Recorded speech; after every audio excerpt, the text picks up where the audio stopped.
Eu tive o privilégio de um dia escutar um missionário chamado Wes Stanford. Ele passou uma parte da sua vida ajudando a igreja na Etiópia, que por 17 anos esteve sobre o regime comunista. As igrejas foram lacradas, pastores foram presos, muitos foram mortos. E esse missionário saía da América do Norte e ia para a Etiópia tentar ajudar os irmãos que se reuniam escondidos nas catatumbas, nas florestas.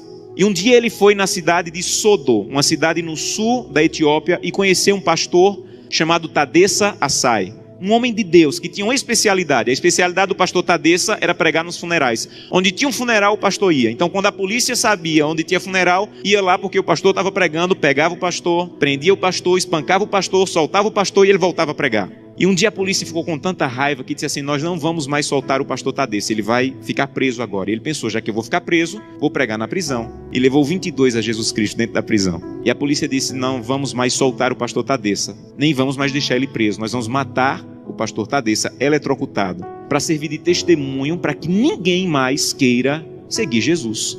E anunciaram na cidade: amanhã, às 9 horas da manhã, o pastor Tadessa vai morrer eletrocutado. Mas eles não tinham cadeira elétrica. E eles chamaram as pessoas para o centro da cidade, para a praça da cidade, pegaram os fios desencapados, amarraram o pastor Tadessa, uma multidão veio assistir, deram 1 minuto para o pastor Tadessa orar, começaram um discurso contra o cristianismo, puxaram a chave para a corrente elétrica passar e matar o pastor. Houve uma explosão, fumaça e faísca para todo lado, a corrente elétrica não chegou e o pastor não morreu. Desamarraram o pastor e disseram: vão para casa, um eletricista vai consertar a gambiarra e amanhã nessa mesma hora o pastor Tadessa morre.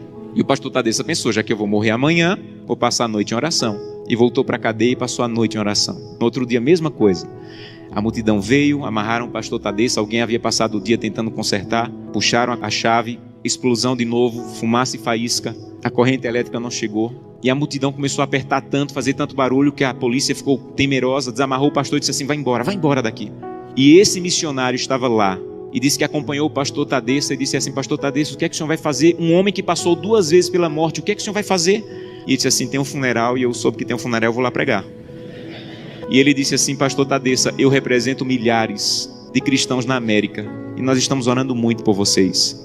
E disse que o pastor Tadessa se virou, ficou com o rosto sério e disse assim: vocês na América estão orando por nós, aqui na Etiópia? Então volte para a América e diga que nós é que estamos orando por vocês. E ele falou: mas por que vocês estão orando por nós se vocês é que estão sendo perseguidos, pastor? E ele falou: irmão, ninguém na Etiópia acorda sem pensar. Nenhum cristão na Etiópia acorda sem pensar: hoje pode ser meu último dia de vida. Pode ser que hoje seja descoberto e seja preso e morto. Então, como nós não sabemos se esse é o último dia de vida, todo cristão na Etiópia passa o dia em oração. Não importa o que nós façamos durante o dia, passamos o dia em oração. Mas eu soube que as coisas vão muito bem na América e que tem cristão na América que consegue passar o dia inteiro sem orar. É verdade que tem cristão na América que consegue passar o dia inteiro sem orar? E ele disse assim: é verdade.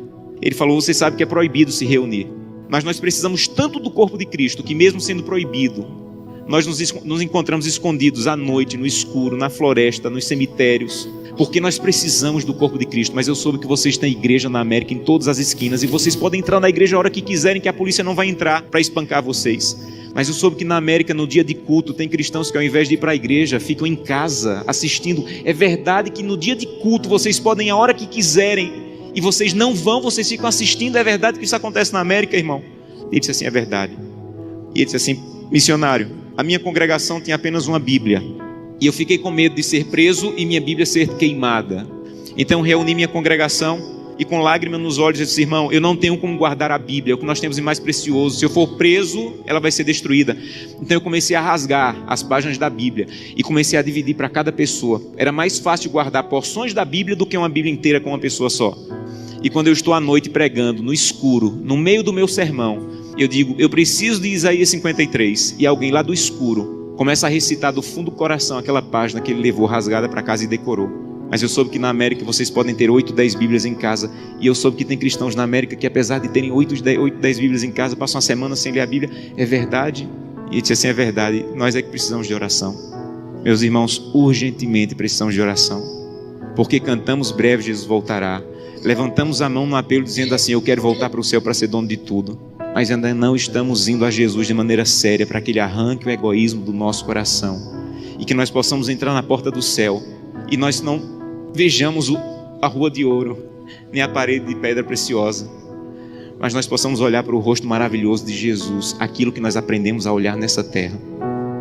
Eu tenho um sonho sonho da minha vida, entrar na porta do céu, segurando a mão de Gleice, minha esposa, e Glenda e Samuel, os meus filhos. Eu quero chegar em frente a Jesus.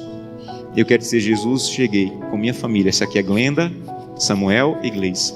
E eu espero que Jesus diga mais ou menos assim: Josanã, eu já conheci a sua família, porque todo dia você ia à presença. A minha presença me apresentava, só faltava conhecer pessoalmente, mas eu já conheço a tua família. Sejam bem-vindos agora. Um prazer conhecê-los pessoalmente. Eu não quero ser pastor dessa igreja. Eu quero ir para o céu. E isso é mais profundo. Eu não quero abrir o inário e dizer assim: breve Jesus voltará. Eu quero estar lá. Isso é mais profundo. Por isso eu preciso fazer com que o que eu como, o que eu vejo, o que eu acesso, o que eu ouço, a maneira como eu uso o meu dinheiro esteja de acordo com a vontade de Deus, porque os que serão salvos não amam a própria vida. Que Deus te abençoe de maneira profunda, para que o primeiro fruto da fidelidade, a transformação do teu caráter, esteja de maneira real acontecendo em tua vida.